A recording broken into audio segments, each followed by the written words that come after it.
आज हम बात करेंगे आनत तल पर घर्षण। ठीक है, आनत तल पर घर्षण।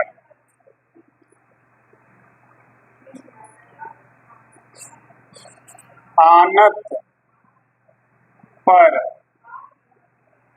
घर्षण। ठीक है, ये क्या है समझो।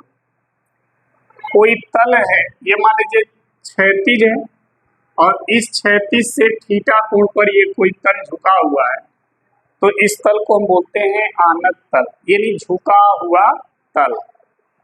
अगर ये किसी कोण पर झुका है तो इस तल का नाम क्या होगा? आनत तल। ऐसे तल पर घर्षण कितना होगा? ठीक है, तो देखिए मान लीजिए इस तल पर कोई वस्तु है जिसका द्रव्यमान m है और वो वस्तु स्थित है। क्या है? स्थित है, रुकी हुई है।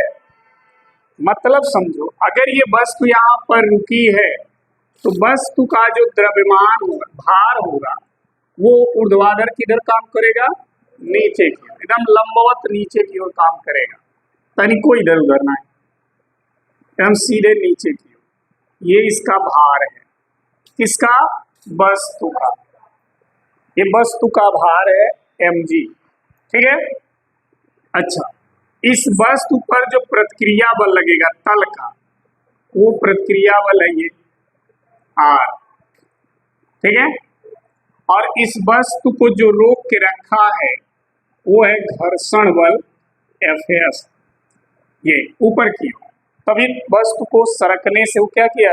रोका हुआ। ये घर्षण बल हो गया Fs। ठीक है,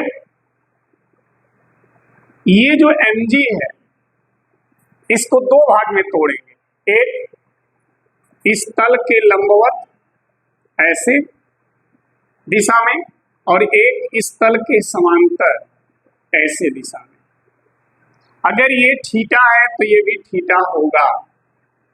ठीक, तो इस mg का जो ये वाला भाग होगा वो होगा mg cos थीटा। क्या होगा? mg cos theta.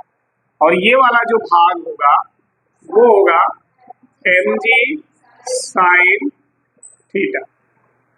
ठीक है, अब आप सोच रहे होंगे सर कैसे cos हो गया, ये sin हो गया। एक मिनट ध्यान दीजिएगा, अगर इन दोनों को ऐसे मिला दे लंबवत तो आपको एक समकोण त्रिभुज दिख रहा होगा। दिखा? समकोण त्रिभुज जब दिखा तो समकोण त्रिभुज में ये 90 अंश का कोण हो गया। ये कोण अगर लेंगे तो ये कर्ण, ये आधार और ये लंब।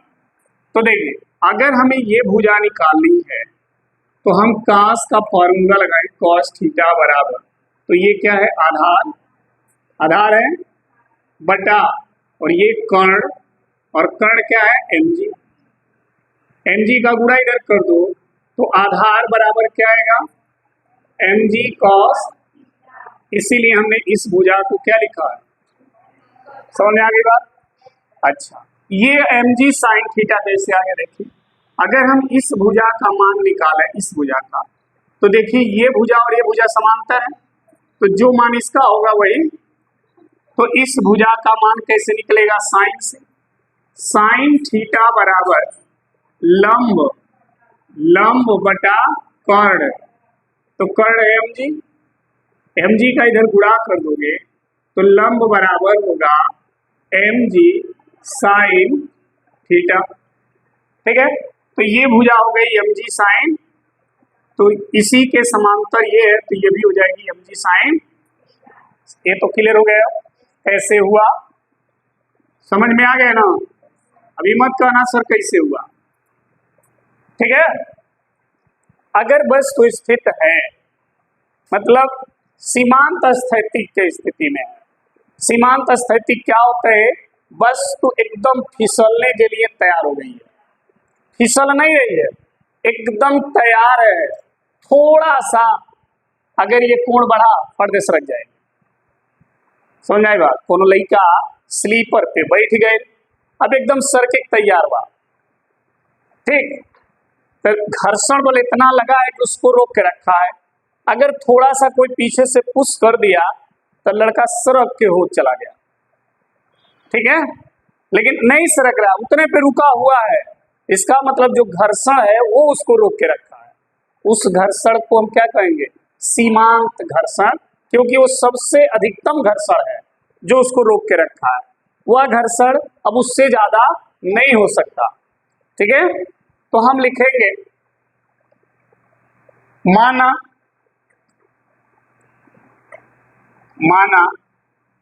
यम द्रव्यमान, माना यम द्रव्यमान की वस्तु, यम द्रव्यमान की वस्तु, ठीक है, थीटा कोण पर,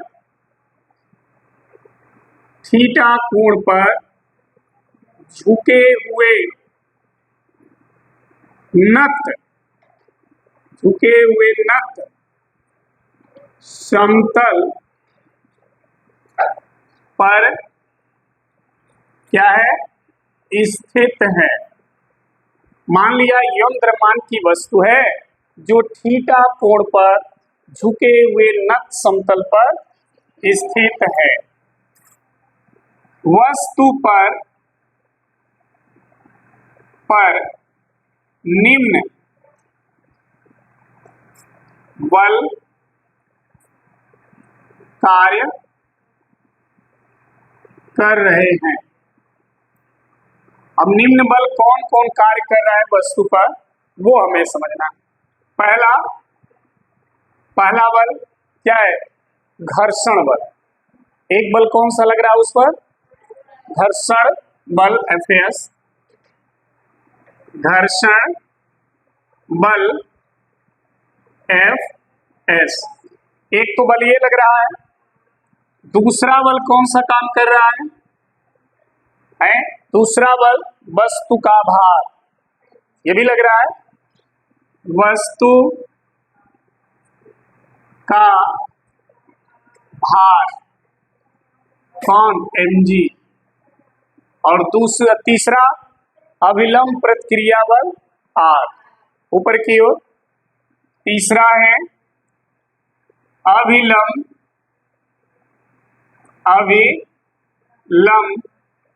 प्रतिक्रिया बल R। 3 बल हो गया, ठीक है। ये 3 बल इस पे कार्य कर रहे हैं।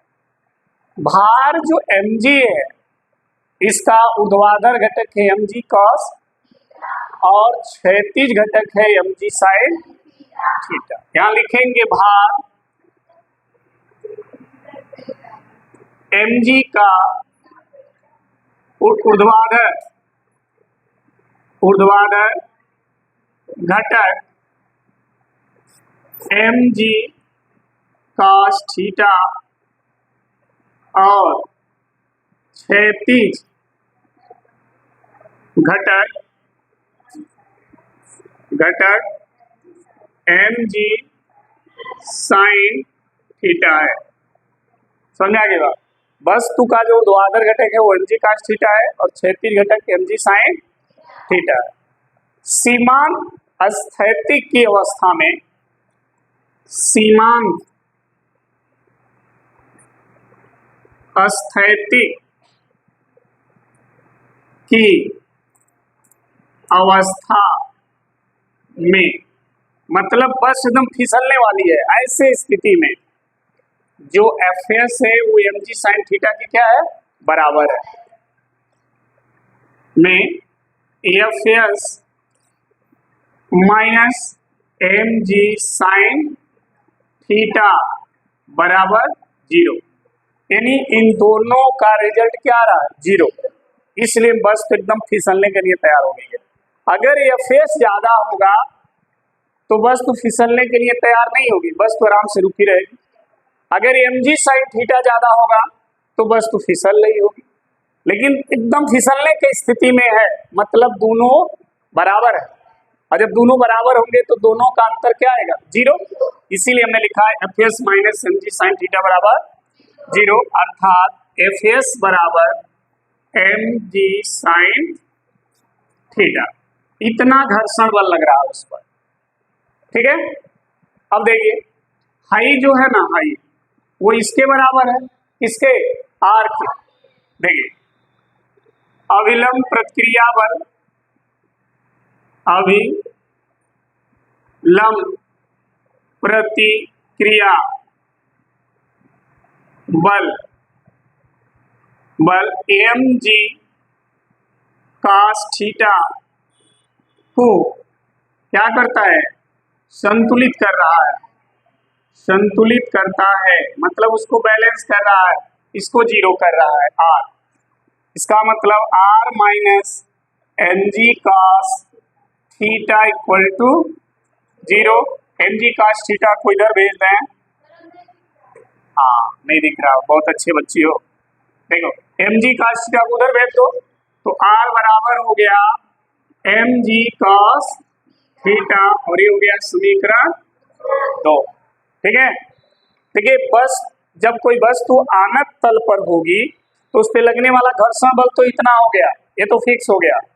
लेकिन अगर आपसे इसका कोण पूछा जाए कि कितने कोण पर झुका है आनत तल जिस पर वस्तु स्थित है और उस पर लगने वाला घर्षण बल इतना है, आनत तल पर कोई वस्तु है तो उस पर लगने वाला घर्षण बल इतना होगा, लेकिन वो आनत तल कितने डिग्री पर झुका है वो कोण कैसे निकालेंगे। तो देखिए समीकरण 1 में 2 से क्या करेंगे, भाग दे देंगे, तो इधर क्या है Fs और इधर क्या है, तो हो जाएगा Fs बटा r।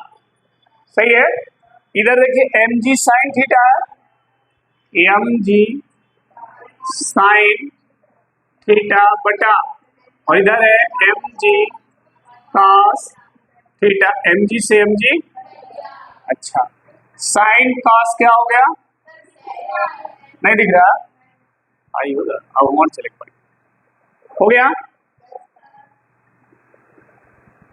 चलिए अब देखिए इधर हो गया Fs बटा r और इधर हो गया टेन थीटा, हो गया नहीं, हो गया ना।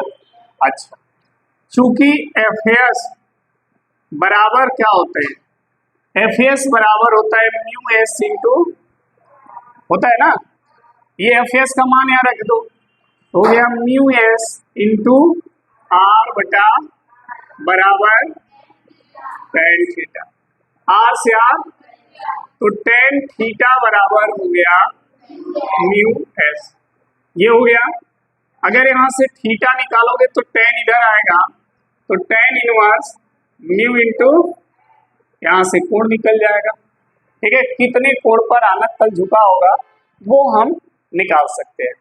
ठीक है, लेकिन अगर सोचिए कि अगर ये वस्तु फिसल रही है तो किस त्वरण से ये फिसल रही होगी, वो त्वरण भी हम निकालेंगे।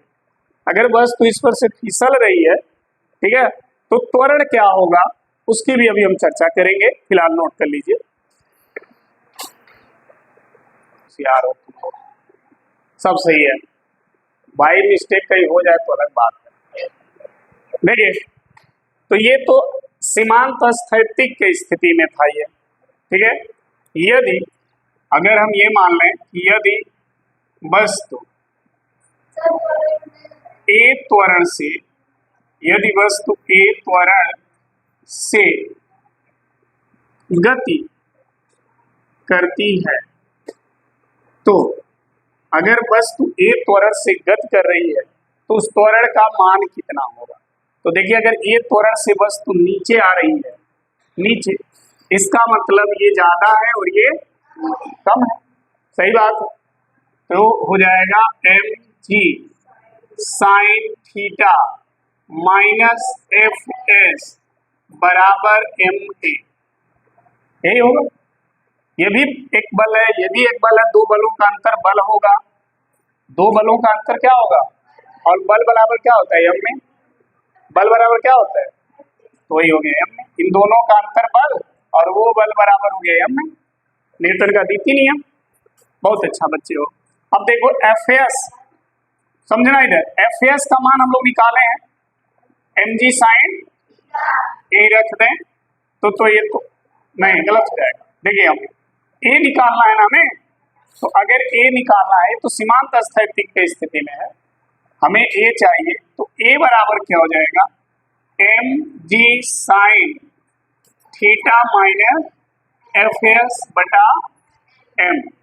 ठीक है, अगर वस्तु ए त्वरण से नीचे आ रही है, ठीक है, तो M G sine theta minus F S बराबर एम, ये त्वरण काम करेगा। अगर यहाँ पर अगर देखें तो एफ एस बराबर होता है म्यू एस इंटू आर, तो एफ एस का मान अगर रखते हैं तो ए बराबर होगा M G sine theta minus mu S into R बटा एम। सही है,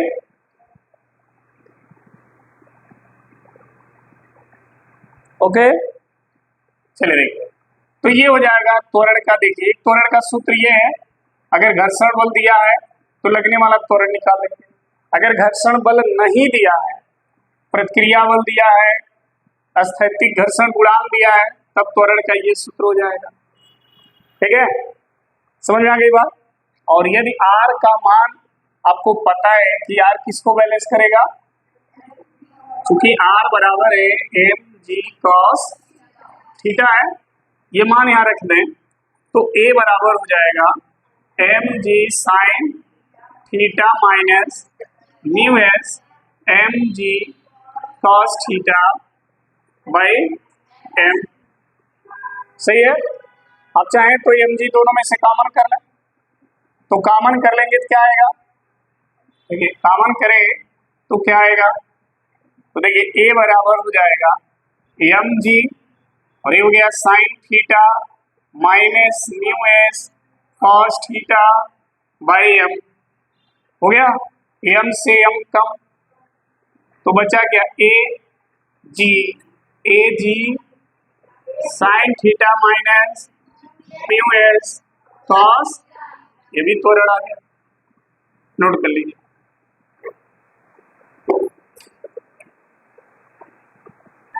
चलिए देखिए, अब हम बात करेंगे घर्षण से क्या लाभ, लाभ लाभ माने फायदा, का घर्षण से फायदा होगा।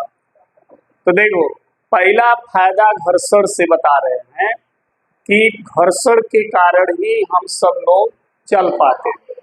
पहला फायदा हमारे लाइफ में, अगर घर्षण न हो तो हम चल भी नहीं सकते, तुरंत थुथुना फूट जाए गिर के, जान लो। क्योंकि जब पैर रखते हो ना, देखो समझना है यहाँ पे, ये पैर है, कोई इंसान का है, ये पैर है, ठीक है। जब चलते हो तो सबसे पहले क्या उठता है, और ये जो पंजा है आपका, ये वाला हिस्सा, ये पीछे की ओर सरकता है। अगर पीछे की ओर सरकता है तो घर्षण किधर लगा, आगे की ओर। अगर कोई व्यक्ति कहे कि चलते हुए व्यक्ति पर घर्षण किधर लगता है, आगे की ओर, क्योंकि पंजा पीछे की ओर सरकता है। सोचिए, वो इमेजिन करिए कि आगे की तरफ घर्षण न लगे और पैर रखे हैं पीछे की तरफ सरक जाए, तो अगर पंजा पीछे की तरफ सरक गया तो तुम किधर गिरोगे, आगे की तरफ। आगे की तरफ गिरोगे पूरा डेकोरेट हो जाएगा रात से। तो घर्षण आगे की तरफ लगता है, जो पंजा को पीछे सरकने से रोकता है, तभी हम अगला कदम आगे रख पाते हैं। मान लो पैर रखे और घर्षण लगने नहीं किया, पैर में सरक जाएगा तो कैसे आगे बढ़ पाओगे, वही ऐसे करोगे, समझे, वहीं पे करते रह जाओगे। तो घर्षण के कारण ही हम चल पाते हैं, पहला लाभ। दूसरा लाभ देखो, दूसरा लाभ समझो, साइकिल में जो ब्रेक लगती है, जो भी गाड़ी है चल रही है, जो ब्रेक लगता है वो किसके कारण, घर्षण के कारण। तो ब्रेक लगना फायदा है कि नुकसान है, फायदा है। अगर मान लो कहीं साइकिल में ब्रेक नहीं लगा या कम हो गया घर्षण, तब तो साइकिल जाके भैंसिया में लड़ जाएगी, नहीं लड़ जाएगी। और जब भैंसिया में लड़ जाएगी तो भैंसिया अगर कहीं गुस्सैला हुई, उठा पटकेगी। तो घर्षण के कारण साइकिल में ब्रेक लगता है जो हमारे लिए आपके लिए क्या है, लाभ है। घर्षण के कारण हम डार्ट पेन से लिख पाते हैं। जो पेन में यहाँ पे छर्रा होता है नुकीला पे, वो छर्रा घर्षण के कारण घूमता है जिसके वजह से आप लिख पाते हो। समझ में आई बात? तो ये सब लाइफ में घर्षण से क्या है, लाभ है। अगर ये सब ना हो तो आप कुछ नहीं कर पाओगे। लेकिन जितना घर्षण से लाभ है, चाहे चलना, साइकिल में ब्रेक लगना, डार्ट पेन से लिखना, ये सब जो लाभ है, उसके साथ साथ ही घर्षण से हानि भी है। अब हानि क्या है? हानि ये है कि कोई चीज पर बार बार घर्षण लगे तो वो चीज घिस जाती है। जैसे बार बार साइकिल का ब्रेक मारते रहो तो साइकिल का रिम क्या होता है, घिस करके कमजोर हो जाता है और टूट जाता है। तो साइकिल का रिम टूटना फायदा है कि नुकसान है? तो ये हमारे लिए हानि है। यानी मशीन के पार्ट पुर्जे जो हैं बार बार घिसने के कारण क्या होते हैं, कमजोर होकर टूट जाते हैं, जो हमारे लिए क्या है, हानि है।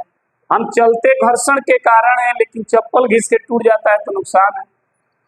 चप्पल टूट गया घिस घिस के, तो किसके कारण घिसा, घर्षण के, तो टूट गया तो नुकसान। ठीक है, तो लाइफ में ऐसे हानि भी होता है घर्षण से और लाभ भी होता है। अच्छा, घर्षण को कम कैसे किया जाए? घर्षण के कम करने के उपाय बताइए। जैसे साइकिल आपका चल रही है, जाम चल रही है, खूब बल लगा रहे हो, धीरे धीरे घूम रही है, तो आप कहते हो साइकिलिया बड़ी जाम चलतिया, तो उसको जाम ना चले, फ्री चले हो करके, तो क्या करते हो, उसमें तेल डालते हो। क्या करते हो?